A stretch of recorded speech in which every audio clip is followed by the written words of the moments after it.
السلام عليكم. لو حابب تتخطى المقدمة وتخش على طول في الموضوع اللي مهتم فيه، تقدر تحصل كل الأوقات قدامك ظاهرة على الشاشة الحين. تقدر تنتقل بالضبط للدقيقة اللي فيها الفقرة أو الموضوع اللي أنت مهتم فيه، بس أنا أنصحك تتفرج على المقطع كامل لأنه قلت فيه نصايح وأشياء يمكن تهمك أو تفيدك. ويلا ما أطول عليك وأخليك مع المقطع.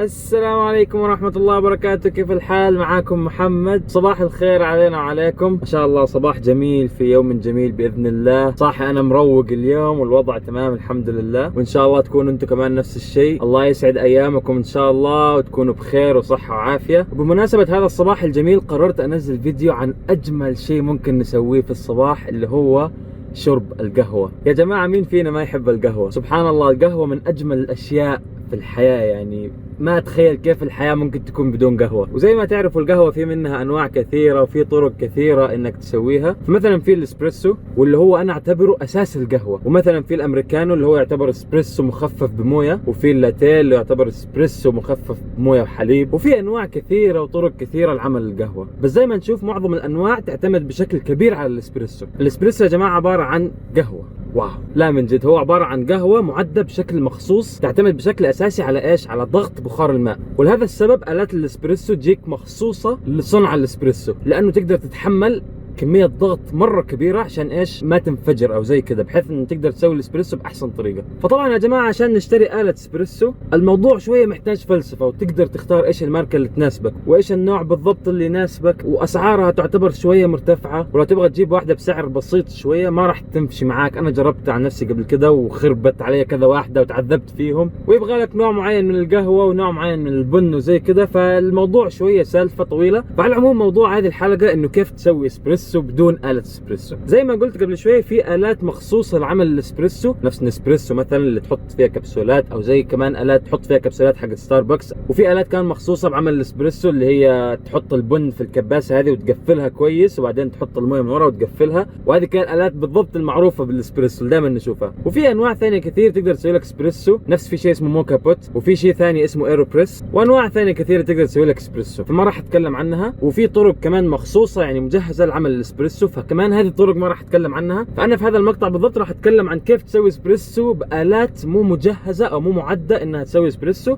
او بطرق مو مجهزة انه تعد الاسبريسو. وطبعا اول شيء حاب اقوله انه هذه الطرق كلها ما حتسوي لك اسبريسو لانه زي ما ذكرت الاسبريسو يبغى له آلة مخصوصة تقدر تضغط بخار الماء بهذه القوة عشان تسوي لك القهوة المطلوبة او ايش الكثافة المطلوبة بالطعم المطلوب. بس الطرق اللي انا جايبها راح توصلك يعني اقرب نكهة من الاسبريسو بدون ما تحتاج انك تدفع هذا المبلغ على آلة اسبريسو، او انك تعذب نفسك في انك تحصل نوع القهوة المناسب. وطبعا ما حركز بالضبط في شرح الآلات اللي انا قاعد اتكلم عنها، على قد ما حركز في انه كيف تسوي الاسبريسو بهذه الآلة او بهذه الطريقة. فخلونا نبدأ على طول في الموضوع. الطرق اللي جايبها اليوم عبارة عن 3 طرق، ببدأهم معاكم من الأصعب للأسهل. فأول طريقة معانا هي آلة اسمها فرنش بريس كوفي ميكر. الفرنش بريس كوفي ميكر هي آلة مو مجهزة انه تسوي اسبريسو، بس مع المقادير اللي انا جايبها اليوم مع الطريقة هذه تقدر تسوي فيها شيء يعتبر قريب من طعم الاسبريسو.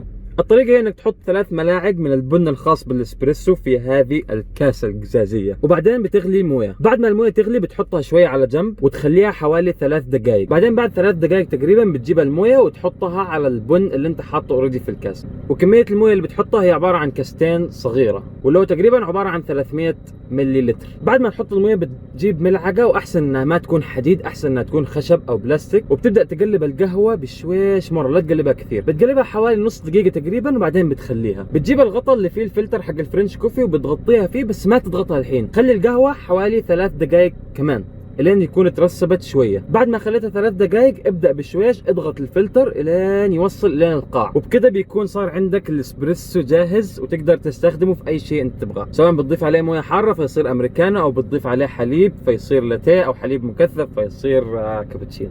الطريقه الثانيه اللي معانا هي ماكينه اسمها دريب كوفي ميكر، وهذه الماكينه تستخدم في عمل البلاك كوفي او تقدر تقول من امريكانو. وهذه الماكينه اللي دائما نشوفها في الافلام الامريكيه لما كذا دو وان سام كوفي اوكي يجيب لك ماسك الآلة هذه كذا ماسكها وكي يروح يصب لصاحبه شوية كوفي أسود كي يجيك كاسة مليانة كذا. فكان هذه الآلة مو مجهزة إنه تسوي اسبريسو، بس أنا معايا طريقة تقدر تسوي فيها شيء يعتبر قريب من الاسبريسو. طريقة استخدام هذه الآلة في الأساس إنه بتحط القهوة في الفلتر وبتحط الموية في مكان الموية، وبعدين بتشغلها وهي الموية بتقوم تطلع على القهوة وتترسب وتنزل مع القهوة حقتك. فأنا اللي علي أسويه الحين إن أقول لكم المقادير اللي تقدر تستخدمها عشان تسوي اسبريسو. فالطريقه هي انك بتحط 3 ملاعق بن، وبتحط 150 لتر مويه في المكان المخصص للمويه، وهو عباره عن كاسه كمان صغيره. بعدين بتشغل الاله وتنتظر الين يطلع كل المويه وتترسب عندك في الابريق او هذا المكان المخصوص اللي يجمع القهوه بعد ما تجهز. وفي هذه الخطوه تيجي الحركه اللي بتديك طعم اكثر قريب من الاسبريسو، وهي انك تاخذ هذا الابريق مدري ايش اسمه الكاسه القزاز هذه، وترجع تفضيه فوق البن مره ثانيه، وترجع الابريق من تحت مره ثانيه، وتخليه ياخذ المويه او القهوه بعد ما تمر على البن مرة ثانية. انت بتاخذ الابريق وتحطه فوق البن. انتبه انتبه انتبه، لا تحطه في مكان المويه، لانه بهذه الطريقه يمكن تخرب الاله كلها. مكان المويه ما يدخل فيه غير المويه فقط، لو كان مخلوطه باي شيء ثاني يمكن يخرب الاله. ويلا نرجع لموضوعنا. فالاجمالي بتكون المويه مرت على البن مرتين لفتين، وهذا الشيء بيديك طعم اقوى قريب من طعم الاسبريسو. انتظر المويه لين تترسب، وبهذه الطريقه بيكون عندك اسبريسو تقدر تاخده تسوي فيه نفس الاشياء اللي تقدر تسويها مع الاسبريسو. والحين نخش في الطريقه الثالثه والاخيره. الطريقه الثالثه يا جماعه تعتبر اسهل طريقه، بس للاسف ما حتديك احساس مره قريب من الاسبريسو، والنكهه كمان مو مره مشابهه للاسبريسو، بس ما زلت تقدر تستمتع فيها كانها قهوه. وانا ذكرت هذه الطريقه لانها تعتبر اسهل طريقه، وما انت محتاج قهوه اصلا حقيقيه، ما انت محتاج اي نوع من انواع الالات ولا اي شيء. كل اللي تحتاجه هو النسكافيه، وطبعا اغلبنا لو ما كان كلنا عندنا النسكافيه موجود في بيوتنا ودائما نستخدمه، فعشان كذا انا ذكرت هذه الطريقه لانه بتكون متوفره تقريبا عند كل شخص. فالطريقه هي يا جماعه انك بتحط ملعقتين من النسكافيه في كاسه صغيره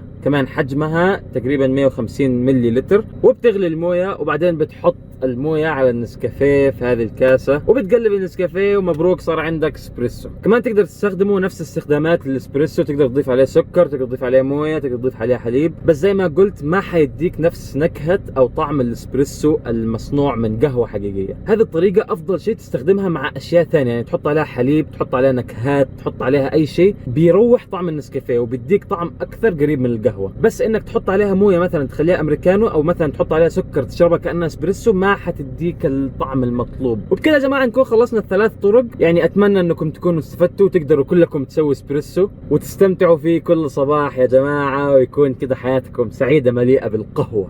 بالنسبه لنوع البن اللي انا قاعد استخدمه هو هذا النوع، اسمه إلي او إلي، ما ادري كيف تنطق بالضبط. هذا النوع صراحه انا دائما افضله لما اكون اسوي امريكان كوفي اللي هو الامريكانو او الاسبريسو، لانه يجي منه اكثر من نوع، يعني اكثر من مرحله تحميص. فاللي انا قاعد استخدمه هو النوع المخصوص للاسبريسو. وصراحه انا جربت انواع جدا كثيره من البن، وكان هذا اخر نوع انا جربته ورسيت عليه الى الحين، لانه صراحه مره مميز ويديك طعم القهوه اللي تبغاه. وكمان لو انت تحب تسوي اكثر من يعني نوع قهوه، مثلا تسوي اسبريسو مثلا الصباح، ومثلا بعدين تسوي امريكانو الظهر، ومثلا تبغى تخلط تسوي كذا شيء، فهذا البن راح يديك كل اللي تبغاه، لانه موجود منه اكثر من درجه تحميص، تقدر انك تشتريها على حسب الرغبه. وبين يا جماعه نكون وصلنا لنهايه المقطع، والشمس خلاص طلعت بدات تخش جوا مخي. فاتمنى يا جماعه انكم تكونوا استفدتم من الطرق الثلاثه هذه، وما اكون يعني قصرت معاكم بشيء. واحب اكرر كمان مره ان هذه الطرق ما حتديك نفس احساس الاسبريسو 100%، بس حتوصلك لاقرب مرحله ممكن توصلها من الاسبريسو بدون ما تضطر تدفع وتكلف نفسك وتعذب حالك. اتمنى يا جماعه انكم دائما تكونوا مبسوطين وتستمتعوا بقهوتكم كل صباح، ولا تنسوني بدعوه كل مره تشربوا فيها القهوه.